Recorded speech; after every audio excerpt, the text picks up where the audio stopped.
Cadre లీడర్ను వదిలేశారు, leader క్యాడర్ను వదిలేశారు. అదే వైఎస్ఆర్ కాంగ్రెస్ పార్టీకి పెద్ద శాపమైంది. ప్రధానమైనటువంటి అంశం పవర్ ఎప్పుడూ కూడా చుట్టూ వైఫైలా తిరుగుతుంటుంది. 2009లో జగన్ అక్కడ జాతీయ నాయకత్వంతో భేదించినప్పటి నుంచి వెంట ఉన్నటువంటి వాళ్ళు కాంగ్రెస్ నుండి వచ్చినటువంటి క్యాడరే. వాళ్ళు 2009 నుంచి చేస్తూనే ఉన్నారు, అనేక విజయాల్లో కారణమయ్యారు.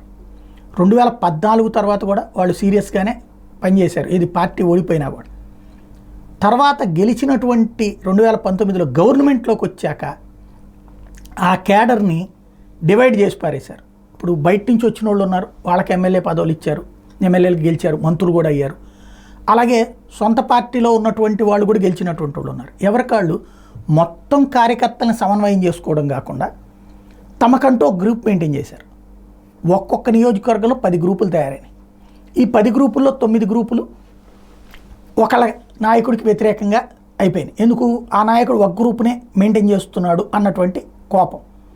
మిగతా వాళ్ళని సమన్వయం చేసుకునే ఓపిక తీరిక ఉండదు. ఎందుకంటే పవర్లో ఉన్నప్పుడు వాళ్ళ పని చేసి పెట్టాలి, వీళ్ళ పని చేసి పెట్టాలి, మన పని చేసుకోవాలి, ఇదే పనిలో ఉంటారు. కార్యకర్తల మనోభావాలు, కార్యకర్తలు ఫీల్ అవుతున్నారేమో, వాళ్ళని కన్విన్స్ చేద్దాం, వీళ్ళని కన్విన్స్ చేద్దాం, ఒకవేళ వాళ్ళ మధ్యన విభేదాలు ఉంటే పరిష్కరిద్దామని అనుకోరు. అదే ఇప్పుడు దెబ్బతీసిన వాటిలో వన్ ఆఫ్ ద రీజన్.